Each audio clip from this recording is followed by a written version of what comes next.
Welcome to the Echo Lab, the place where music's best-kept secrets come to light. In every episode, we uncover the overlooked legends, the underground classics, and the hidden influences that shape the soundtrack of generations. From cult bands and iconic session players to the untold stories behind timeless tracks. If you're a fan of deep cuts and deep dives, you're in the right place. Make sure to like, subscribe, and follow so you never miss a beat. Let's get into the story behind the sound. Jason Becker, the guitar god who defied ALS. Picture a 16-year-old kid, guitar blazing, yo-yo flipping in one hand, ripping through Yngwie Malmsteen's wildest runs like it's a game. That was Jason Becker, a California prodigy whose fingers dance like lightning, weaving melodies that could melt your heart or set it ablaze. He toured through the 80s with Cacophony, nabbed a dream gig with David Lee Roth, then faced a brutal twist, ALS, a disease that stole his hands, voice, and steps. Doctors gave him 5 years in 1989. Yet in 2025, Jason was still here, crafting music with his eyes, held up by a family and friends who became his strength. Ever wonder how a guitar god turns pain into art that shakes the soul? This is Jason Becker's journey, raw, defiant, and ready to rock your world. Jason grew up in Richmond, California, born July 22, 1969. To Gary and Patricia Becker, a middle-class couple with music in their blood. His dad plucked classical guitar, his uncle Ron wailed blues, and his grandpa, actor Wayne Heffley, added a sprinkle of Hollywood. Their home pulsed with Bob Dylan's raw poetry, Eric Clapton's soulful bends, Jimi Hendrix's electric charge. At 5, Jason grabbed his dad's guitar, chasing chords with clumsy hands. By 6th grade, he was outshining his music teacher, playing Dylan's Mr. Tambourine Man at school assemblies and Bay Area coffee houses like the Freight and Salvage. Can you imagine a kid nailing Clapton's Layla solo at 11? Jason was relentless, practicing 10 hours a day. His bedroom a shrine to Hendrix, Jeff Beck, Stevie Ray Vaughan, and Eddie Van Halen. His style was a revelation, lightning-fast runs, bluesy depth, and neoclassical flourishes drawn from Bach and Paganini's violin caprices. He'd spend hours mimicking Paganini's Caprice No. 24, translating its virtuosity to guitar strings, blending it with Indian raga's hypnotic flow. At 16, he stunned a talent show at the Richmond Civic Center, ripping through Malmsteen's Black Star as the crowd roared. A quirky detail. He'd play one-handed riffs while spinning a yo-yo, a stunt that had locals buzzing at venues like the Omni Club. He even tried poetry as a teen, scribbling lines about stars and loss, though he later laughed them off as cheesy. By 1985, he was a Bay Area hero, teaching guitar to adults at Laval's Music, his confidence blooming. His parents were his rock. Gary tuned his strings before gigs. Patricia baked cookies for his students. His brother Aaron, a guitarist, traded licks with him, their rivalry sharpening Jason's edge. His girlfriend Serrana and producer friend Mike Bemestifer were early believers, Serrana sketching album art for his demos, Mike tweaking his recordings. The 80s metal scene was a beast, and Jason was ready to roar. At 16, he teamed with Marty Friedman, a shredder with the same hunger, to form Cacophony, signed to Shrapnel Records. Their 1987 debut, Speed Metal Symphony, was a sonic explosion, intricate guitar duels, Baroque melodies, pure electricity. They toured Japan and the U.S., packing clubs like Tokyo Shibuya Kokedo, where Marty and Jason traded solos like fencing masters, Marty later recalling late-night ramen runs that sparked tracks like Black Cat. Their 1988 album, Go Off, pushed further, Jason solos soaring like a comet. Marty was his musical brother, their hotel room jams fueling their fire. Picture 2 teens on a tiny stage, guitars screaming, fans losing it. That was Cacophony's magic. In 1988, Jason dropped Perpetual Burn, a solo album that was pure wizardry. Tracks like Altitudes wove delicate melodies with blistering speed, earning raves from Guitar World as a shred landmark. At 19, he was a guitar hero, though he stayed shy offstage, dodging fans at venues like San Francisco Stone. Patricia kept him grounded, cooking his favorite lasagna after shows. Gary drove him to gigs, from Berkeley's 924 Gilman to Oakland's Omni. Serrana wrote lyrics for his demos, while Mike polished his tapes. A lesser-known fact, Jason designed skateboards as a teen, sketching dragons and flames, dreaming of pro sponsorship before music took over. Another quirk, he tried funk demos with bassist Dave LaRue, grew into Bootsy Collins but shelved him as too wild. His big break came in 1989. David Lee Roth, fresh from Van Halen, needed a guitarist after Steve Vai left. Jason auditioned in L.A., his fingers dancing through Yankee Rose, nerves making his heart pound at 20. He landed the gig, stepping into Eddie Van Halen's shadow. He wrote and recorded A Little Ain't Enough in 1990, his riffs powering Sensible Shoes to radio play, a hidden treasure. He crafted an unreleased track, some assembly required, with funky grooves and wild solos, later shared by Nita Strauss in 2024. Arenas beckoned, fans chanting his name. Ever dream of hitting that peak at 20? Jason was living it, his star blazing. Then a shadow fell. During Roth sessions, Jason noticed a limp in his left leg.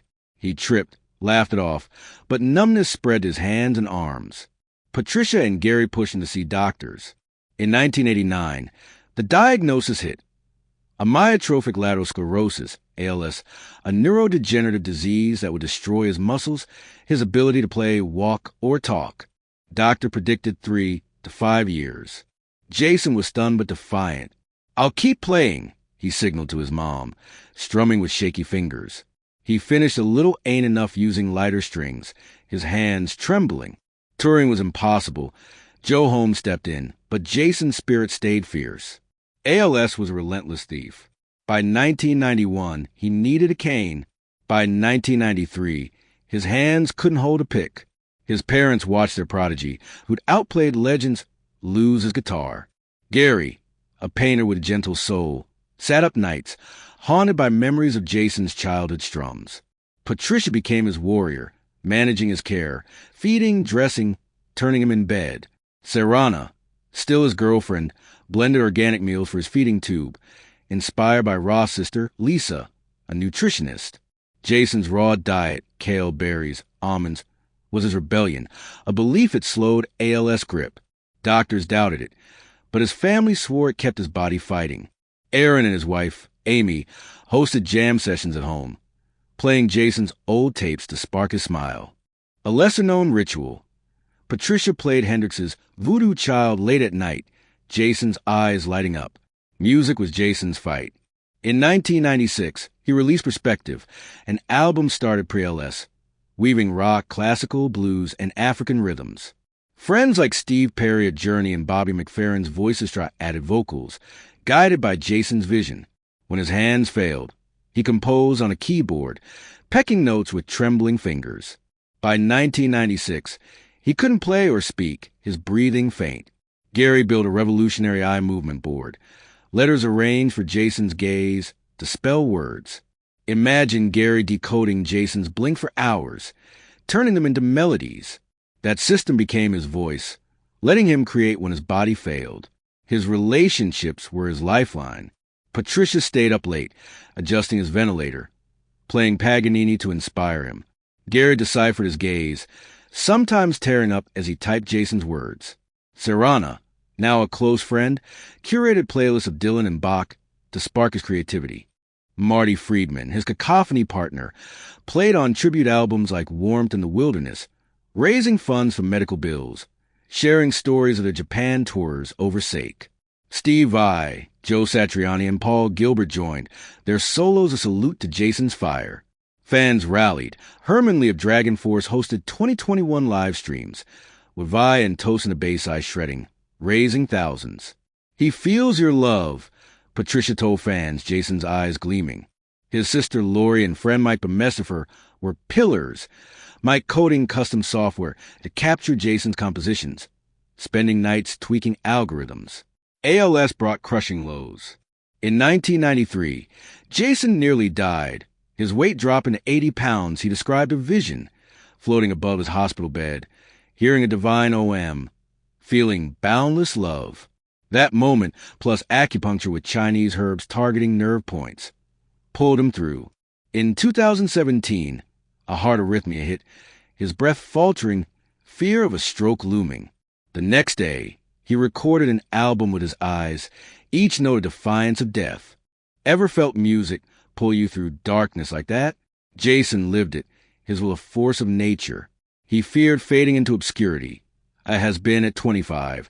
His dream of a Van Halen-sized legacy stolen by ALS. Yet he stayed lighthearted, winking at nurses with his eyes, joking about his old skateboard designs. The 2000s were Jason's creative defiance. In 1999 and 2003, he shared Raspberry Jams and Blackberry Jams, teenage demos bursting with raw energy, showcasing his early funk experiments. A hidden gem, his 80s duel with Steve Hunter, a shred fest from his teens, showed his raw talent. In 2008, Collection mixed new tracks with classics, featuring Satriani, Vi, and Marty. In 2012, Boy Meets Guitar unveiled early recordings, his teenage energy leaping from the speakers. His 2018 album, Triumphant Hearts, was a miracle. 14 orchestral tracks, with guitarists like Joe Bonamassa and Neil Schon playing Jason's compositions. His own 80s riffs haunted Valley of Fire, a bittersweet echo of his past. Triumphant Hearts took a toll. Jason's health wobbled, breathing labored, but he kept composing. In 2021, fans funded his care through Herman Lee streams, their donations a lifeline, a fun moment. In 2014, Jason joined the ALS Ice Bucket Challenge, caregivers placing ice bags on his head, challenging Roth, Van Halen, and John Mayer. Mayer responded, playing Jason's Air live, calling him a phenomenal soul. That love was fuel, fans, friends, family kept Jason's spark alive. Another quirky detail. He tried composing a metal opera in the 90s, inspired by Wagner, but shelved it when ALS progressed, fragments later woven into Triumphant Hearts. Jason's reinvention was groundbreaking. By 2010, he used advanced eye-tracking software, his gaze crafting complex pieces.